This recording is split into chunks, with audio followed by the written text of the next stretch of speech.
Halo guys, balik lagi di Jalan Menggagas bareng gue Ariel. Di kesempatan kali ini kita bakalan ngebahas secara singkat aja terkait dengan dinamika Pilkada DKJ Jakarta dan skenario satu putaran atau dua putaran yang akan terjadi. Simak videonya sampai tuntas agar tidak salah dalam mengambil kesimpulan. Seperti yang kita tahu dari berbagai macam pemberitaan, kemudian juga hasil survei, kemudian kajian dan diskusi yang ada di media-media, kita bisa melihat bagaimana serunya dinamika yang ada di Pilkada DKJ Jakarta. Yang mana kita lihat bahwa terjadi persaingan yang ketat antara paslon nomor urut 1 Ridwan Kamil Suswono dengan paslon nomor urut 3 Pramono Anung dan Rano Karno. Beberapa pihak menilai bahwa rasanya susah untuk Pilkada DKJ ini bisa terjadi atau selesai dalam satu putaran gitu. Tapi juga ada beberapa pihak yang mengatakan bahwa ada salah satu paslon di antara nomor 1 dengan nomor 3 ini bisa memenangkan Pilkada dalam satu putaran. Nah, pertanyaannya kira-kira apa sih syarat untuk bisa memenangkan Pilkada satu putaran? Apakah ada perubahan dibandingkan Pilkada sebelumnya? Karena kita tahu bahwa sekarang ini telah berlaku Undang-Undang Nomor 2 Tahun 2024 tentang Provinsi Daerah Khusus Jakarta. Yang mana di situ juga diatur terkait dengan bagaimana mekanisme pemilihan kepala daerah Jakarta. Nah, di dalam pasal 10 Undang-Undang Nomor 2 Tahun 2024 tentang Provinsi Daerah Khusus Jakarta diatur di ayat 1-nya bahwa pemerintah Provinsi Daerah Khusus Jakarta dipimpin oleh satu orang gubernur dibantu oleh satu orang wakil gubernur yang dipilih secara langsung melalui pemilihan umum kepala daerah dan wakil kepala daerah. Nah, di ayat 2-nya dijelaskan bahwa pasangan calon gubernur dan wakil gubernur yang memperoleh suara lebih dari 50% ditetapkan sebagai gubernur dan wakil gubernur terpilih. Jadi syaratnya jelas bahwa untuk bisa memenangkan, untuk bisa menjadi gubernur dan wakil gubernur terpilih itu harus memperoleh suara lebih dari 50%.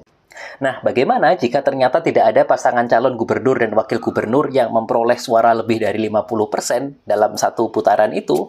Maka, menurut ayat 3, harus diadakan pemilihan gubernur dan wakil gubernur putaran kedua, yang diikuti oleh pasangan calon yang memperoleh suara terbanyak pertama dan kedua pada putaran pertama. Jadi di putaran pertama ada calon-calon, nah itu nanti tidak ada yang dapat 50%, tidak ada yang dapat plus 50% plus 1, maka harus diadakan pemilihan pilkada yang putaran yang kedua. Jadi diadakan pemilihan kepala daerah putaran kedua yang pesertanya itu adalah top 2 ya. Jadi dua paling atas itu akan mengikuti kontestasi putaran kedua. Nah, untuk masa jabatannya kita tahu 5 tahun dan penyelenggaraan pemilihannya maka bisa mengacu ke persyaratan dan tata cara yang diatur dalam peraturan perundang-undangan mengenai pilkada. Nah, jadi seperti itu terkait dengan mekanismenya, jadi harus 50% plus jika ingin memenangkan pilkada dalam satu putaran. Kalau tidak bisa, tidak ada yang dapat 50% plus, maka akan diadakan pilkada putaran kedua yang nanti akan diikuti oleh dua peserta pilkada yang memiliki suara terbanyak di putaran pertama. Nah, kemudian kita bisa melihat untuk memprediksi kira-kira bagaimana nanti pilkada siapa yang akan menang dalam satu putaran ataukah nanti akan dua putaran, siapa yang lolos dan sebagainya. Kita bisa melihat beberapa survei, ada hasil survei dari Saiful Mujani Research and Consulting atau SRMC yang menunjukkan bahwa elektabilitas Pramono Rano mendapat nomor tertinggi ya versi survei ini dengan angka 46%. Kemudian nomor urut di urutan kedua, di posisi kedua ada paslon nomor urut 1 yaitu Ridwan Kamil dan juga Suswono dengan angka 39,1%, dan terakhir ada di posisi ketiga tentunya ada Darmakun 5,1%, yang mana hasil survei ini dimulai dari 31 Oktober sampai dengan 9 November 2024 dengan 1.210 warga DKI yang menjadi responden dengan margin of error 2,9% dengan tingkat kepercayaan 95%. Ya, artinya menurut survei ini bahwa mendekati 50% suara didapatkan oleh pasangan nomor urut 3 ya, ada dari Pramono dan juga Rano Karno.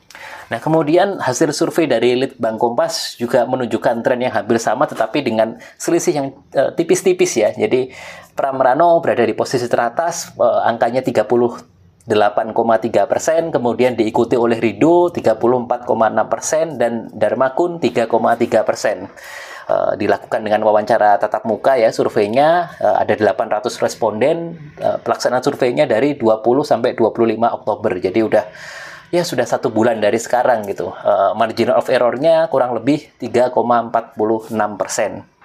Kemudian ada juga survei dari LSI.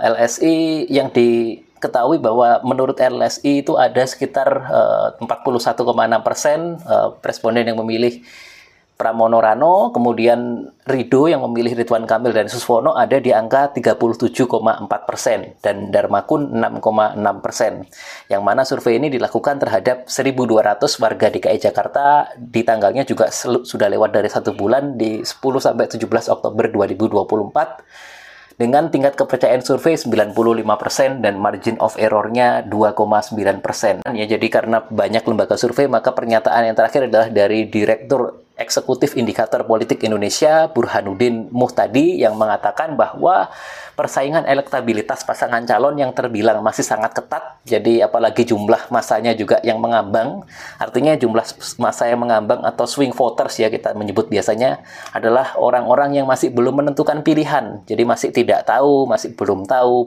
mau nyoblos siapa, belum tahu apakah mau golput atau mau nyoblos. Itu sekitar 12% dari responden, itu sekitar angka-angka lebih dari 10% lah ya secara rata-rata. Jadi ini masih sangat menentukan, karena ketika swing voter ini tiba-tiba menentukan seluruhnya, menentukan satu pilihan, mengerucutkan pilihannya di salah satu calon, maka otomatis calon itu akan bisa hampir dipastikan menang dalam satu putaran. Nah, tapi karena swing voters itu biasanya kalau menurut tren, menurut Muhtadi tadi, menurut trennya adalah terbagi secara proporsional. Jadi 12% ini kalau di akhirnya pada hari H itu biasanya akan terbagi menjadi 6% atau 7% sama 5%. Pokoknya nggak terlalu jauh dibagi antara dua paslon dengan urutan suara tertinggi. Jadi ketika terbagi secara rata, maka akan ada kemungkinan terjadi 2 putaran. Well, gimana pendapat kalian? Itu tadi adalah survei-survei, itu tadi adalah data-data. Apa yang terjadi di lapangan mungkin akan bisa berbeda, atau mungkin juga akan tidak jauh berbeda dengan hasil survei. So, tulis pendapat kalian di kolom komentar, apakah Pramono Rano akan menang dalam satu putaran, ataukah justru Ridwan Kamil dan juga Suswono yang akan menang dalam satu putaran, atau kedua-duanya tidak ada yang menang dalam satu putaran, tetapi akan ada putaran kedua. Tulis pendapat kalian di kolom komentar. Jangan lupa like, comment, dan subscribe dengan menggagas kita semakin cerdas. See you!